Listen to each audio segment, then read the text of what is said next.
प्रिय विद्यार्थियों, आज हम बी पार्ट थर्ड के पॉलिटिकल साइंस पेपर के सेकंड पेपर में अंतर्राष्ट्रीय राजनीति, समसामयिक नवीन प्रवृत्तियां तथा मुद्दे, इस पर चर्चा करेंगे। International politics, contemporary trends and issues.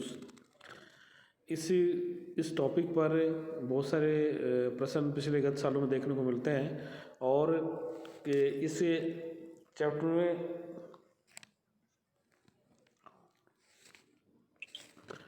ये बहुत ही महत्वपूर्ण टॉपिक है। अंतर्राष्ट्रीय राजनीति के समसामयिक नई प्रवृत्तियां और मुद्दे। अंतर्राष्ट्रीय राजनीतिक व्यवस्था निरंतर बदलती जा रही है। इसमें बदलाव का मुख्य कारण है समय समय पर नई प्रवृत्तियां और मुद्दों का उदय होना। अंतर्राष्ट्रीय राजनीति के विशेषज्ञों का मत है कि 20वीं शताब्दी में 3 ऐसे अवसर आए जबकि अंतर्राष्ट्रीय राजनीतिक व्यवस्था में आमूलचूल परिवर्तन देखने को आया। पहला अवसर प्रथम विश्व युद्ध की समाप्ति के बाद प्रथम विश्व युद्ध की समाप्ति के बाद 1919 के बाद। पहला अवसर प्रथम विश्व युद्ध की समाप्ति के बाद, द्वितीय अवसर द्वितीय महायुद्ध की समाप्ति के बाद 1945 के बाद और तृतीय अवसर 1991 सोवियत संघ विघटन के बाद। विश्व शांति संतुलन में बुनियादी परिवर्तन दृष्टिगोचर होने लगे। काल युद्ध की समाप्ति पर राष्ट्रपति बुश ने नई विश्व व्यवस्था, न्यू वर्ल्ड ऑर्डर की स्थापना का स्पष्ट संकेत दिया था।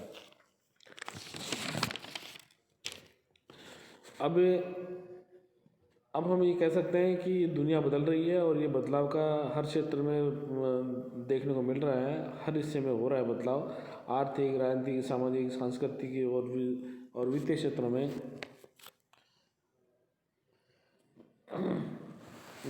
में अमेरिकी वर्चस्व घट रहा है और नए ढंग से शक्तियों का बंटवारा हो रहा है। भारत और चीन की अर्थव्यवस्थाएं एशिया की उदय की परिकल्पना को सुदृढ़ करती हैं। 2006 और 2007 में 124 देशों ने 4% या उससे ज़्यादा की विकास दर से प्रगति की, जिसमें अफ्रीका के 30 से भी ज़्यादा देश शामिल हैं, जो इस महाद्वीप का दो तिहाई भाग है। दुनिया की सबसे ऊंची इमारत अब बुर्ज दुबई में है। संसार का सबसे अमीर व्यक्ति मैक्सिकन है और सार्वजनिक क्षेत्र में संचालित सबसे बड़ा कॉरपोरेशन चीनी है। विश्व का सबसे बड़ा जहाज रूस यूक्रेन में बना है और दुनिया की विशालतम रिफाइनरी भारत में है। दुनिया की विशालतम फैक्ट्रियाँ सबके सब चीन में है।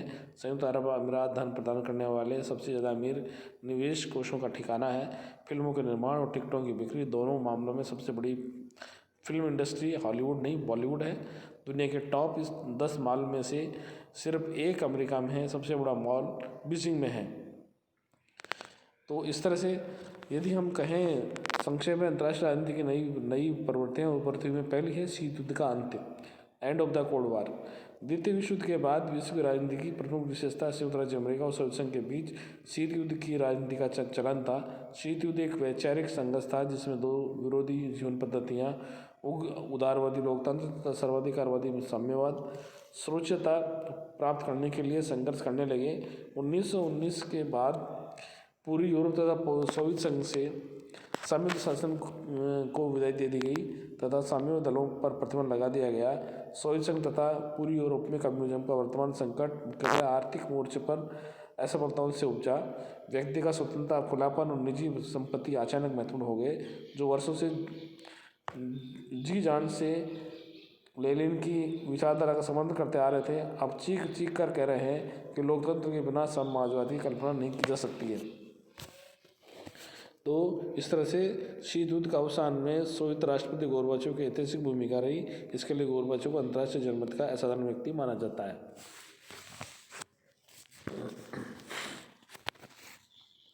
दूसरा है एक ध्रुवीय विश्व, यूनिपोलर वर्ल्ड।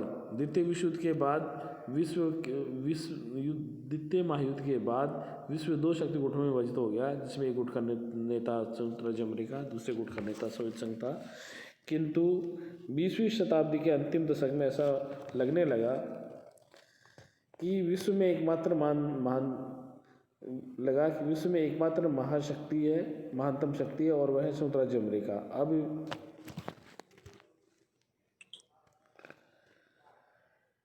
अब विश्व राजनीति 2 भीमाकार दैत्यों के बीच का संघर्ष नहीं रह गई। साम्यवाद के अवसान के साथ दूसरे भीमाकार दैत्य की अकाल मृत्यु हो गई। वस्तुतः खाड़ी युद्ध में अमेरिकी विजय में उसकी शक्ति, प्रभाव और वर्चस्व में अभूतपूर्व वृद्धि हुई। यही कारण है कि अमेरिका रूस, चीन, भारत और जापान जैसे देशों को धमकी देने लगा। आज अमेरिका विश्व की एकमात्र शक्ति है। वह विश्व का एकमात्र पुलिसमैन, दादा या महानायक है। उसकी कोई बराबरी नहीं कर सकता, उसका कोई प्रतिद्वंदी नहीं, उसे कोई ललकार या चुनौती नहीं दे सकता। उसके पास इतनी शक्ति, ताकत है कि किसी भी देश को आदेश दे सकता है और मानने पर उसे दंडित कर सकता है। उसके पास परमाणु अस्त्रों की ही प्रचंड शक्ति नहीं है, वरन उसके पास आर्थिक क्षमता भी अत्यधिक है। वह राष्ट्रों पर दबाव डालने की स्थिति में है। वह अनुचित व्यापार के बहाने राष्ट्र के आयात पर मनमानी और एक तरफा रुकावटें लगा सकता है। संयुक्त राष्ट्र संघ ही नहीं, अंतर्राष्ट्रीय मुद्रा कोष, विश्व बैंक जैसी वित्तीय संस्थाएं उसकी मुट्ठी में हैं। तो इस तरह से अब विश्व एक ध्रुवीय विश्व हो गया, क्योंकि संयुक्त राज्य अमेरिका निर्विवाद रूप से एक विश्व लीडर बन गया है। तो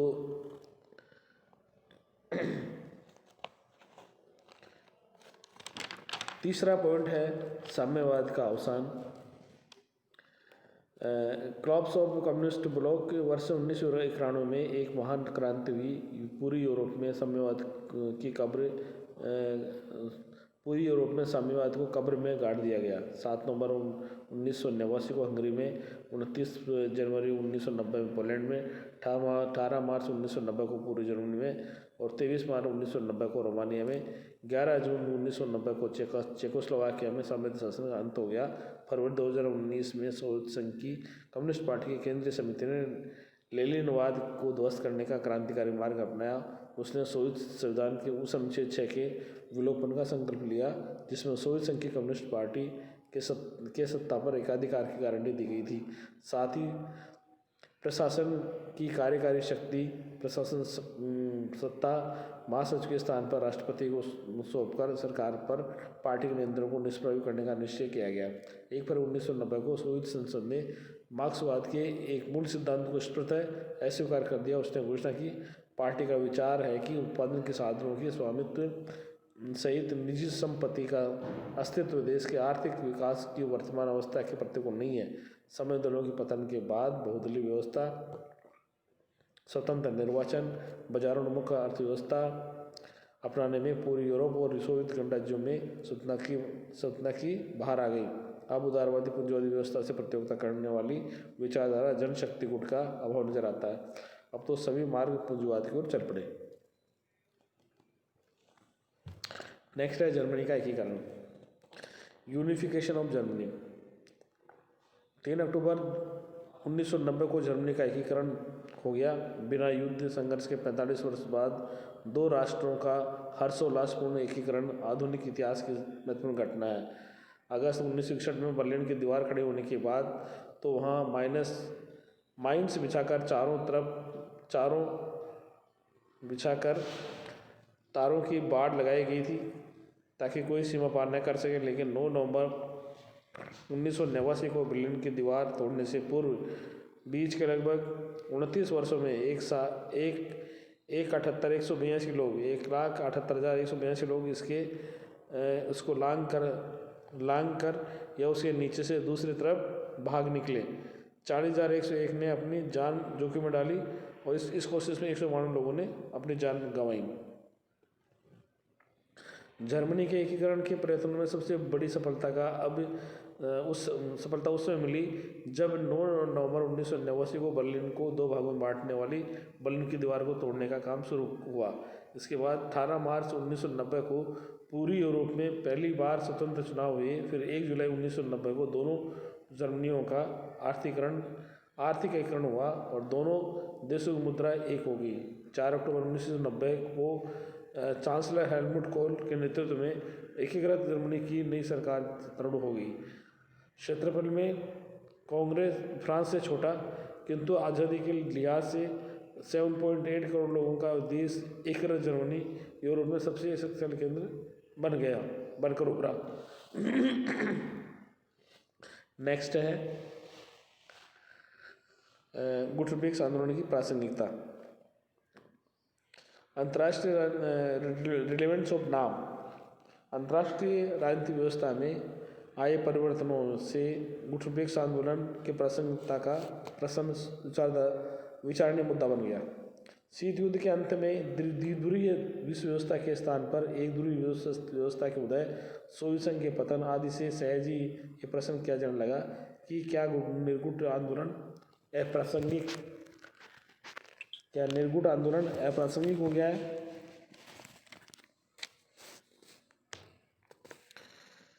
क्या निर्गुट आंदोलन अप्रासंगिक तो नहीं हो गया है। खाड़ी संकट, अफगान संकट और मार्च अप्रैल 2003 में ऑपरेशन इराकी फ्रीडम के समय नाम की कोई खास भूमिका नहीं रही। एक आलोचक के अनुसार कहने को निर्गुट राष्ट्रों के आंदोलन में अब भी 120 देश हैं, पर वे इस समय बिल्कुल बेबस हैं। उसमें पहले भी कोई विशेष दमखम नहीं है, पर शीत युद्ध के चलते दोनों महाशक्तियाँ कम से कम इसकी बात अवश्य सुन लेती थी। अब इस आंदोलन की इतनी पूछ भी नहीं है। हाँ, निर्गुट आंदोलन की बैठकें बराबर हो रही हैं, पर उनके सदस्य देशों की माली हालत इतनी नाजुक है कि इनके नेता हर समय विश्व बैंक के कर्जे की अर्जी किए वाशिंगटन में मौजूद रहते हैं। विश्व बैंक में अकेले अमेरिका का सर्वाधिक 20% हिस्सा है। उसकी मर्जी के बिना यहाँ से कौड़ी भी नहीं नसीब होती है। इसलिए ये देश फिलहाल अमेरिका के सामने खड़े होने की हैसियत में नहीं है। आर्थिक तंगी, भ्रष्टाचार, बढ़ती हुई गरीबी, जन असंतोष के कारण निर्गुट आंदोलन के देश राजनीतिक अस्थिरता से पीड़ित हैं। इसलिए यह आंदोलन मृत है। फरवरी 1992 में गुटरबेक देशों के विदेश मंत्रियों की बैठक में मिस्र ने स्पष्ट रूप से अपील की कि इस आंदोलन को समाप्त कर दिया जाना चाहिए। उसका तर्क था कि सोवियत संघ के विघटन और सोवियत ब्लॉक और विश्व युद्ध की समाप्ति के बाद गुटरबेक आंदोलन की प्रासंगिकता समाप्त हो गई है। कतिपय विशेषज्ञों का कहना है कि बदली विश्व राजनीति में नाम की राजनीतिक भूमिका की अपेक्षा आर्थिक क्षेत्रों में भूमिका महत्वपूर्ण हो सकती है। नई अंतर्राष्ट्रीय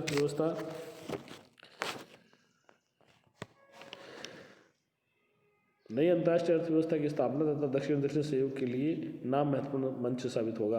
गुटरबेक आंदोलन के समग्र समय के साथ हो रहे परिवर्तनों के अनुरूप अपनी प्राथमिकताओं का नया रूप देने का प्रयास कर रहा है।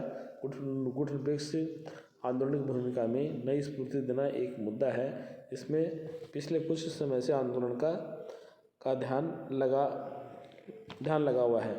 आज गुटरबेक आंदोलन तेजी से बदली हुई मौजूदा अंतर्राष्ट्रीय आर्थिक स्थिति में विकासशील देशों के हितों के संवर्धन तथा सुरक्षा की तथा उसके विभिन्न मुद्दों पर परिदृश्यों को जोड़ने की आवश्यकता के प्रति विशेष रूप से सजग रहा है। छठा है संयुक्त राष्ट्र संघ का बढ़ता परिवार। संयुक्त राष्ट्र संघ में संख्या में निरंतर वृद्धि हो रही है और संयुक्त राष्ट्र संघ का परिवार बढ़ा है पहले से अपेक्षा। 1945 में संयुक्त राष्ट्र संघ के सदस्य संख्या 51 थी, आज 193 हो गई है। आज न केवल संयुक्त राष्ट्र संघ के सदस्य देश संख्या वृद्धि हुई है, वो वरन अंतर्राष्ट्रीय राजनीति में इसकी सक्रियता बढ़ी है। संयुक्त राष्ट्र इसके 17 विशेष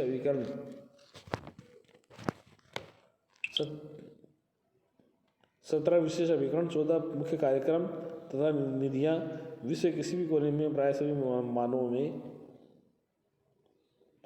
मानवों से संबद्ध है।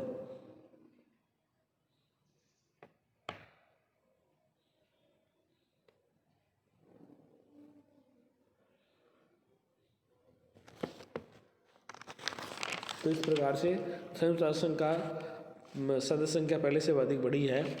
नेक्स्ट है सैनिक गुटबंदियों का घटता महत्व। द्वितीय विश्व युद्ध के बाद सैनिक गुटबंदियों का जाल बिछाने की प्रवृत्ति थी। इन्हीं दिनों नाटो, सीटो, सेंटो, वार्सा पैक्ट जैसे सैनिक संधियां अस्तित्व में आई। अब इनका ह्रास प्रारंभ हो गया।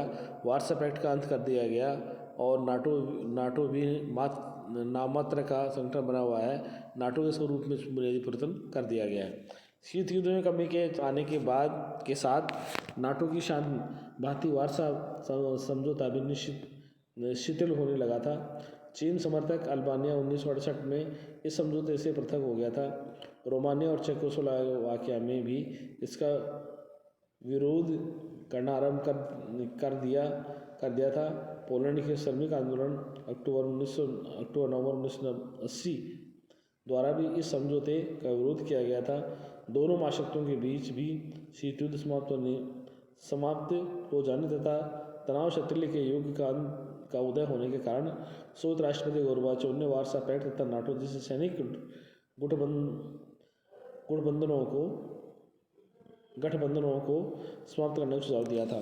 नेक्स्ट है नाटो का पूर्व की ओर फैलाव। नए इश्यू और ट्रेंड्स में नाटो का पूर्व की ओर फैलाव भी एक प्रमुख मुद्दा है। रूस ने 1991 के नाटो के साथ जुड़ने की इच्छा प्रकट की थी। रूस ने 1991 में नाटो के साथ जुड़ने की इच्छा प्रकट की थी, पर उस पर अमल नहीं हो सका। हेलेंस्की शिखर सम्मेलन में क्लिंटन और येल्त्सिन के बीच जिन 5 समझौतों की घोषणा हुई, उनमें नाटो और रूस के बारे में समझौता भी शामिल था। कहा गया कि मध्य यूरोप और पूर्वी यूरोप के देशों को, जो पहले वार्सा संधि संगठन में शामिल थे, नाटो का सदस्य बनाया जाएगा। राष्ट्रपति क्लिंटन की पहल पर पूर्वी यूरोप के 3 देशों पोलैंड, हंगरी, चेक गणराज्य को जुलाई 1977 में नाटो का सदस्य बना दिया गया। विस्तार की इस योजना के तहत 29 मार्च 2004 को नाटो में यूरोप के 7 नए देशों को सम्मिलित कर दिया गया। इन राज्यों में 6 राज्य ऐसे हैं जो साम्यवादी गुट तथा वार्सा पैक्ट के सदस्य रह चुके हैं। ये राज्य हैं Bulgaria, Latvia, Estonia, Romania, Lithuania, Slovakia. NATO अब रूस के दरवाजे पर दस्तक दे रहा है। पूर्व सोवियत राष्ट्रपति गोर्बाचोव के अनुसार नाटो के पूर्व की ओर फैलाव के बड़े गंभीर नतीजे निकल सकते हैं। द्वितीय महायुद्ध के बाद पश्चिमी देशों की ये पहली बड़ी भूल होगी। नेक्स्ट है बाजार उन्मुख अर्थव्यवस्था। सोवियत संघ से अलग हुए गणराज्यों तथा पूर्वी यूरोप के देशों ने लोकतंत्र और मुक्त अर्थव्यवस्था की ओर अपने कदम बढ़ाने का निर्णय लिया है। सोवियत नागरिकों ने पिछले 25 वर्षों तक ये कड़वा फल चखा था।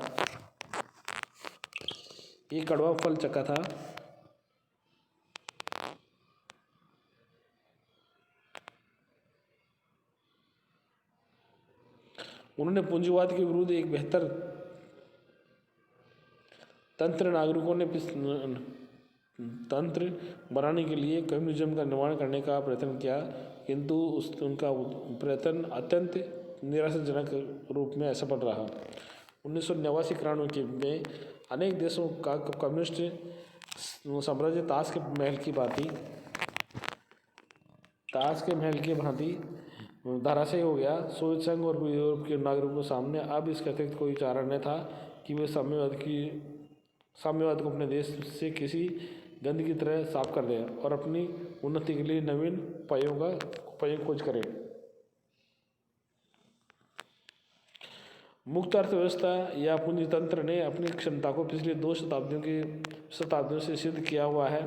अतीत और वर्तमान में अनेक प्रतिस्पर्धात्मक प्रणालियाँ पूंजीवाद की प्रणाली को समाप्त कर इसकी जगह लेने आती हैं, किंतु कोई प्रणाली इतनी उत्पादनशील नहीं है जितना कि मुक्त बाजार अर्थव्यवस्था का सिद्धांत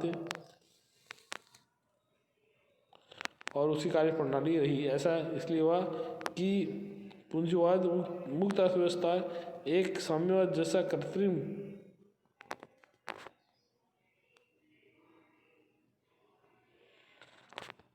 सिद्धांत न होकर प्राकृतिक शक्ति जो मानवीय स्वभाव में गहरी बैठी हुई है। इसके साथ ही पूंजीवाद में कई स्थितियों साम्राज्य को बदलने का लचीलापन है। आज जिस पूंजीवाद को हम अमेरिका और पश्चिमी यूरोप में देखते हैं, वह पहले जैसा पुरातनपंथी न होकर के उन्नत, प्रगतिशील और मानवीय आर्थिक प्रणाली के रूप में है। तो आज की हम चर्चा यहीं समाप्त करते हैं। धन्यवाद।